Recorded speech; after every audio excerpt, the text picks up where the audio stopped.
اعوذ باللہ من الشیطان الرجیم بسم اللہ الرحمن الرحیم۔ شروع اللہ کے نام سے جو بڑا مہربان نہایت رحم کرنے والا ہے۔ قرب قیامت کا ایک ایسا فتنہ جس کا خوف اور دبدبہ ہر زمانے میں پایا جاتا تھا۔ اس فتنے کا ذکر اگر صحابہ کرام کی مجلس میں ہو جاتا تو صحابہ زاروں قطار رونا شروع کر دیتے اور اس فتنے سے اللہ پاک کی پناہ مانگتے۔ دوستو، آج کی اس ویڈیو میں بات کروں گا اس کائنات کے سب سے بڑے فتنے کی، یعنی دجال کی۔ یہ دجال کون ہے اور دجال حقیقت میں کس شخصیت کا نام ہے؟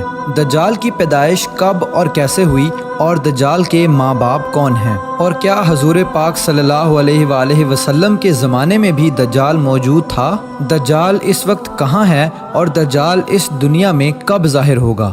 دوستو، ان سارے سوالوں کے جواب آج کی اس ویڈیو میں آپ کو قرآن و حدیث کی روشنی میں بتاؤں گا، لہٰذا آپ سے درخواست ہے کہ میری اس ویڈیو کو پورا اینڈ تک ضرور دیکھیے گا۔ دوستو، نبی پاک صلی اللہ علیہ وآلہ وسلم نے ارشاد فرمایا کہ قیامت اس وقت تک قائم نہیں ہوگی جب تک کہ دجال اس دنیا میں ظاہر نہ ہو جائے۔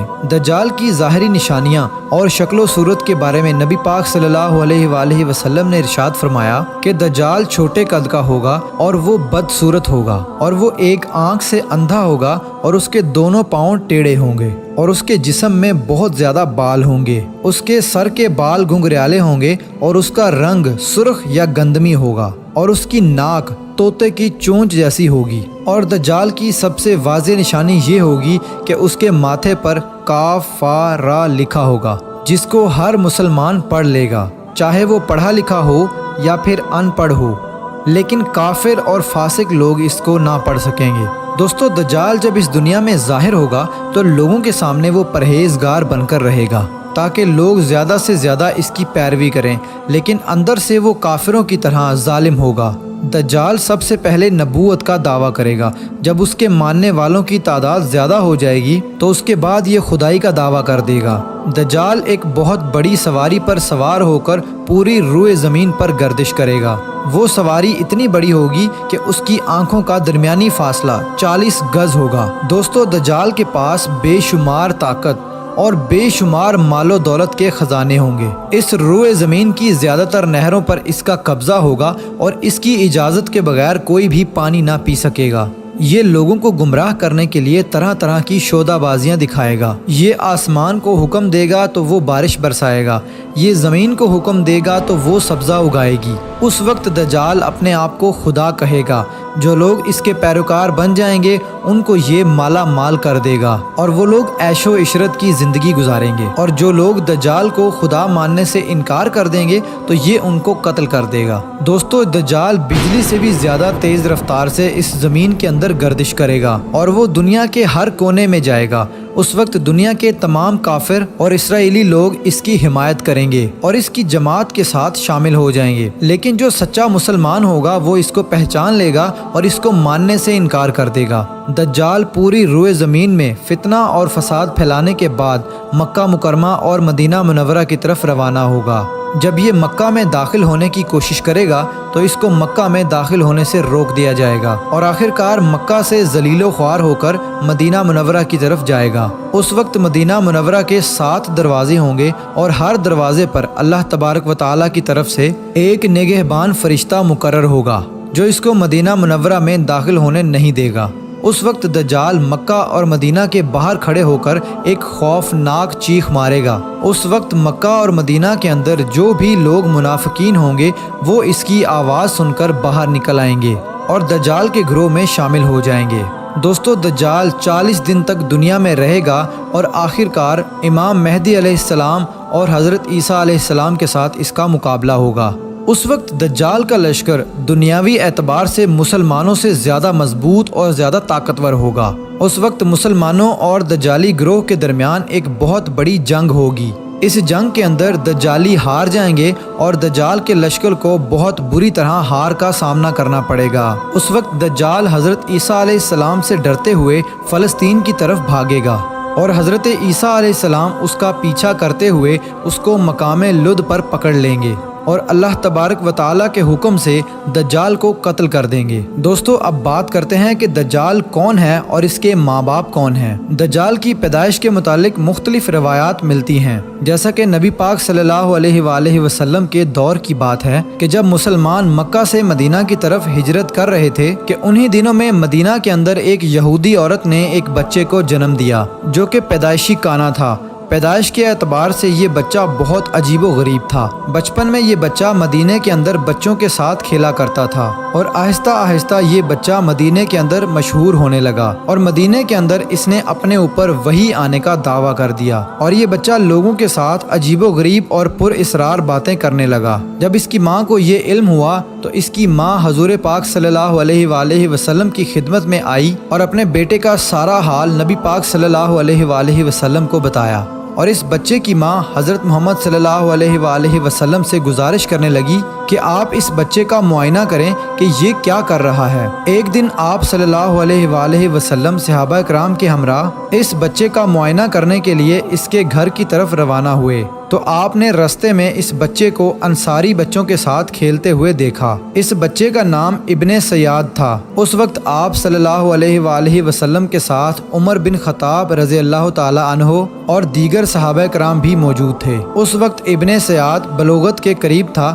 لیکن جوان نہیں ہوا تھا۔ آپ صلی اللہ علیہ وآلہ وسلم اس کے قریب گئے لیکن اس کو پتہ نہ چلا تو آپ صلی اللہ علیہ وآلہ وسلم نے اس کی کمر پر ایک ضرب لگائی اور ابن سیاد سے فرمایا کہ کیا تم گواہی دیتے ہو کہ میں اللہ کا رسول ہوں؟ تو ابن سیاد نے آپ صلی اللہ علیہ وآلہ وسلم کی طرف دیکھا اور کہا کہ میں گواہی دیتا ہوں کہ آپ اللہ کے رسول ہیں۔ پھر ابن سیاد نے آپ صلی اللہ علیہ وآلہ وسلم سے کہا کہ کیا آپ گواہی دیتے ہیں کہ میں اللہ کا رسول ہوں؟ تو آپ صلی اللہ علیہ وآلہ وسلم نے ابن سیاد کو چھوڑ دیا اور فرمایا کہ میں اللہ اور اس کے رسولوں پر ایمان لایا۔ اس کے بعد آپ صلی اللہ علیہ وآلہ وسلم نے ابن سیاد سے پوچھا کہ تو کیا دیکھتا ہے؟ تو ابن سیاد نے کہا کہ میں سمندر پر عرش دیکھتا ہوں۔ تو اس وقت آپ صلی اللہ علیہ وآلہ وسلم نے ارشاد فرمایا کہ وہ ابلیس کی چال ہے۔ تو اس وقت ابن سیاد نے حضرت محمد صلی اللہ علیہ وآلہ وسلم کو بتایا کہ میرے پاس سچی اور جھوٹی خبریں آتی ہیں۔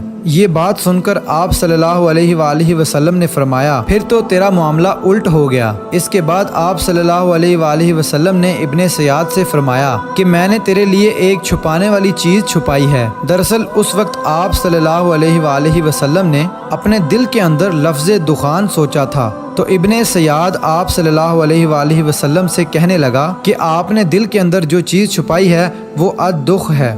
تو اس پر آپ صلی اللہ علیہ وآلہ وسلم نے ارشاد فرمایا کہ ذلیل ہو جا، تیری قدرت بڑھ نہیں سکتی۔ اس وقت حضرت عمر رضی اللہ تعالی عنہ نے فرمایا کہ اگر آپ مجھے اجازت دیں تو میں اس کی گردن اڑا دوں۔ اس وقت آپ صلی اللہ علیہ وآلہ وسلم نے ارشاد فرمایا کہ اسے چھوڑ دو، کہ اگر تو یہ سچا ہے تو اسے قتل نہیں کر سکتا اور اگر یہ جھوٹا ہے تو اسے قتل کرنے میں کوئی بھلائی نہیں۔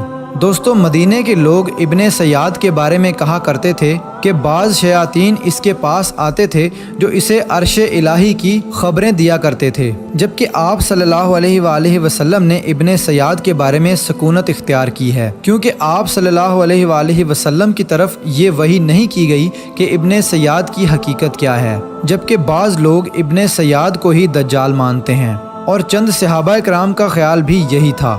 اور ایک دوسری روایت میں ملتا ہے کہ حضرت عمر رضی اللہ تعالی عنہ آپ صلی اللہ علیہ وآلہ وسلم کے سامنے ابن سیاد کو دجال کہا کرتے تھے، لیکن آپ صلی اللہ علیہ وآلہ وسلم نہ ہی اس بات کا اقرار کرتے اور نہ ہی انکار کرتے۔ دوستو ابن سیاد کے اندر ایسی بہت ساری نشانیاں موجود تھی جو کہ ہو بہو دجال کی نشانیاں تھی۔ یہی وجہ ہے کہ اس دور کے اندر صحابہ کرام بھی ابن سیاد کو دجال کہا کرتے تھے، اور بعض مفسرین کا یہ کہنا ہے کہ ابن سیاد ہی وہ شخص ہے جو قیامت کے قریب دجال بن کر ظاہر ہوگا۔ حضرت ابو سعید خدری رضی اللہ تعالی عنہ بیان کرتے ہیں کہ ابن سیاد مجھ سے کہنے لگا کہ میں دجال کے ماں باپ کو بھی جانتا ہوں اور دجال کو بھی جانتا ہوں۔ تو اس وقت حضرت ابو سعید خدری رضی اللہ تعالی عنہ نے ابن سیاد سے کہا کہ کیا تو اس بات کو پسند کرتا ہے کہ تو ہی دجال ہو؟ تو اس وقت ابن سیاد نے کہا کہ اگر مجھے دجال بنایا گیا تو میں اس بات کو ناپسند نہیں کروں گا کہ میں دجال بنوں، یعنی کہ میں دجال بننا پسند کروں گا۔ دوستو بعض مفسرین کا کہنا ہے کہ ابن سیاد دجال نہیں ہے، کیونکہ یہ بعد میں آپ صلی اللہ علیہ وآلہ وسلم پر ایمان لے آیا تھا، بلکہ دجال حضرت سلیمان علیہ السلام کے دور میں جنات اور انسانوں کے ملاپ سے پیدا ہوا تھا اور اس کے ماں باپ کو قتل کر دیا گیا تھا، اور دجال کو ایک جزیرے کے اندر قید کر دیا گیا، اور انسانوں اور جنات کے ملاپ سے پیدا ہونے والا بچہ یعنی کہ دجال آج بھی اسی جزیرے پر قید ہے، اور اس کے ساتھ ساتھ شیطان اس کو ہر بات کی وہیں پر خبر دیتے ہیں۔ دجال کی پیدائش کے بارے میں حضرت امام زرکاری رحمۃ اللہ علیہ بیان کرتے ہیں کہ دجال وہ فتنہ ہے جس کو اللہ تبارک و تعالی نے اس وقت پیدا فرمایا جس وقت حضرت آدم علیہ السلام کو جنت سے نکالا گیا تھا، اور دجال کو بنا ماں باپ کے پیدا کیا گیا۔ دوستو حقیقت تو یہ ہے کہ دجال قیامت کے قریب ظاہر ہوگا، اور اس کی جو نشانیاں ہوں گی وہ آپ صلی اللہ علیہ وآلہ وسلم کی احادیث میں واضح طور پر مل جاتی ہیں۔ لیکن یہ دجال کہاں ہے، اور یہ کہاں سے آیا، اور یہ کیسے پیدا ہوا، اور اس کے ماں باپ حقیقی طور پر کون ہیں، اس کے بارے میں کسی کو کوئی علم نہیں ہے۔ اس کا علم صرف اللہ تبارک و تعالیٰ کی ذات کے پاس ہے۔